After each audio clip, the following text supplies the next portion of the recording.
Dear brothers and sisters in Uganda and South Sudan,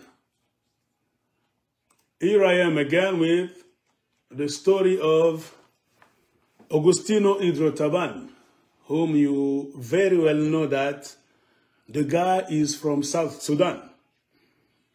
But he keeps lying to people that he is a Congolese from the Democratic Republic of the Congo. We have a lot of proofs today. Let me show you some pictures where Agustino Idro Tabani is in China with one of his partners named Samuel Lotigo. Let me show you.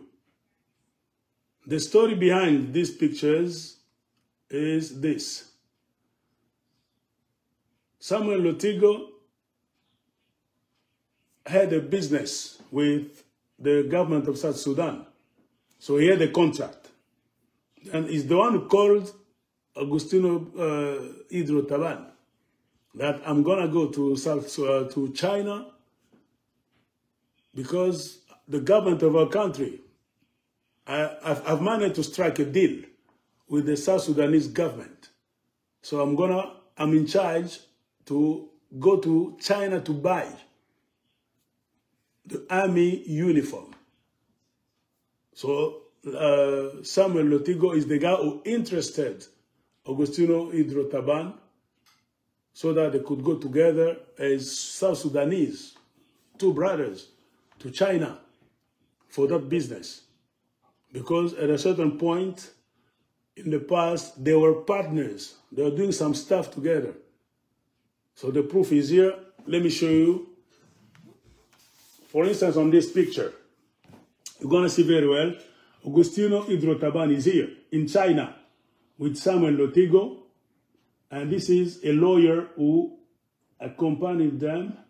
And this is the boss, a Chinese boss of the company that was ready to make the uniforms. You see, we have some examples here. The uniforms and the boots are there on the table. Let me show you another picture. Let's be sure about what is happening in South Sudan and Uganda. Okay. In this picture, you can notice very well. Agustino Idro Tabani is here in China because he keeps claiming that he has never been to China. The picture is here as a proof that he went to China with Samuel Lotigo. And who's signing the contract? Check in the picture.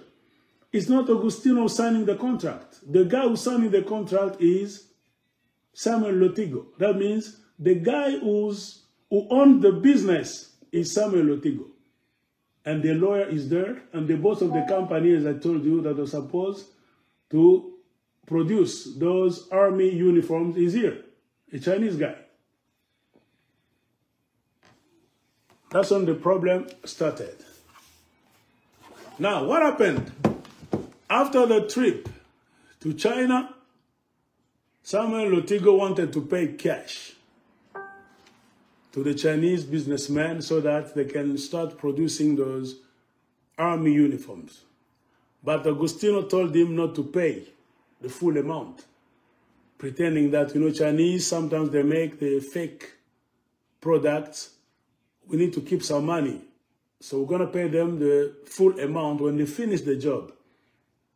Little did Samuel knew that was just a trick used by Agustino, who was planning already how to embezzle the money. And then when they went back to South Sudan and Uganda, they have the businesses in South Sudan and Uganda. Then the money was stolen from Uganda by Agustino Idro Tabani. If I read the notes I was given by my partners in South Sudan, it's written that Mr. Lotigo, you saw him signing a contract. That was in 2020. Lotigo, as I said, wanted to pay the Chinese director directly. But Agostino Idro Taban told him not to pay because he wanted to go verify if the material for the soldier's uniform is going to be a genuine one. All this to avoid that the Chinese sell them the fake material uniforms. Idro wanted to help Samuel Lotigo, according to him. If we do the business very well, since I'm not the owner of this deal, you're just going to give me some commission, my commission. And his brother, Samuel Lotigo, said, yes, there's no problem, brother. Let's do the business. When we finish, I'm going to give you a commission. Now, it's in the process that Mr. Agostino Idro stole the money. It is said that he stole 11 million US from Uganda, one of the Ugandan's bank in Kampala, with the complicity of some bankers and some Ugandan authorities. But he keeps denying that the money was not $11 million. He said he agreed, yes, we can talk about $7.7 million. But after embezzling the money, Idro went to Juba, South Sudan, his country, to collide with the Chief Justice of South Sudan and another military, a spy chief called Akol Kor. Together, they took some money. Idro Taban gave them some money. The money he managed to steal from the Ugandan bank. The money belonging to the government of South Sudan. They shared the money. The Chief Justice of South Sudan and the spy chief named Akol Kor, they got some money from Idro Taban. And the South Sudanese army had no uniform. Nobody supplied the uniform to the South Sudanese army until now. That means there's no delivery. Now, as I'm speaking today on March 30th, 2025, the Chinese boss is in Kampala. The Chinese guy you saw in the picture is in Kampala, following their money. He came with a delegation of Chinese people. They are following the money. Before that, they went to Juba in South Sudan to look for the same guy, Agostino Idro Taban. But unfortunately, they didn't find him there. They told him the guy fled already. He doesn't stay in South Sudan anymore. We heard that he's in Kampala. That's why they went to Kampala.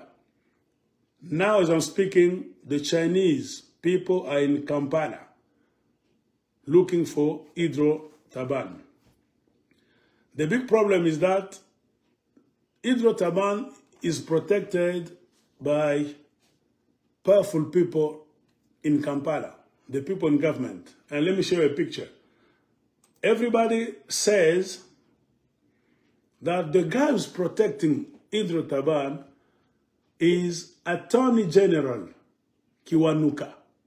This guy, Mr. Kiwanuka, who's the Ugandan Attorney General, is the guy protecting Idro Taban. That's the guy. Can you imagine? The country's Attorney General, Uganda's Attorney General, the guy who's supposed to respect justice, the guy who's supposed to live a good life, is the one protecting a criminal.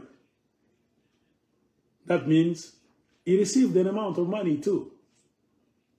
So Idro Taban is enjoying life in good mansions in Kampala, Uganda, protected by some authorities in the army and the justice system. That's why the Chinese are in Kampala. They are after their money. Now our message is here. Please, Mr. Uganda Attorney General, Mr. Kiwanuka, Mr. Kiriowa Kiwanuka, stop shielding a wanted Sudanese fugitive, South Sudanese fugitive. That is not a job. As the Attorney General of Uganda, Mr. Agustino Idro Tabani should be considered as a criminal. You are the first person, Attorney General Kiwanuka, who was supposed to arrest that guy, to hand him over to the South Sudanese justice. But unfortunately, you know very well that Agustino Idro Tabani stole a lot of money. He embezzled approximately 11 million US dollars. After a long discussion, he agreed. He said, no, I can accept if you speak about $7.7 million. You know very well that. But unfortunately, you are the one protecting a criminal who came to seek refuge in your country. You are the justice boss, Mr. Kiwanuka in Uganda. Stop tarnishing the image of the Justice Department in Uganda. You should be an example of justice in your country, but not the guy who sides with criminals such as Idro Tabani, Agustino. The Chinese are in your country already for their money. And Interpol, International Police, is looking for Idro Tabani because he's on Interpol red notice. So the Interpol and the Chinese delegation are in Uganda, knocking at your door. Attorney General Mr. Kiwanuka, please pay the money back to Mr. Samuel Lotigo so that Mr. Samuel Lotigo pay the Chinese for the job they did. Don't protect that criminal, Agustino. As a proof, this is the document from Interpol in conjunction with the South Sudan police. They are after Agustino Idro Tabani, the criminal you are protecting in Uganda, especially you, Attorney General Mr. Kiwanuka. This is your picture. Everybody in the media in Uganda, they know that you are the one protecting that criminal. This is not fair game. Please stop tarnishing the image of Uganda abroad. Take the guy, Agustino, you know where he's hiding. You are protecting him. Please hand him over to the South Sudanese government. In so doing, you're going to save not only your profession, but the reputation of Uganda. This is the Interpol and the South Sudanese letter. It's a red notice. Wanted. Agustino Idro Tabani is wanted. This is a clear message.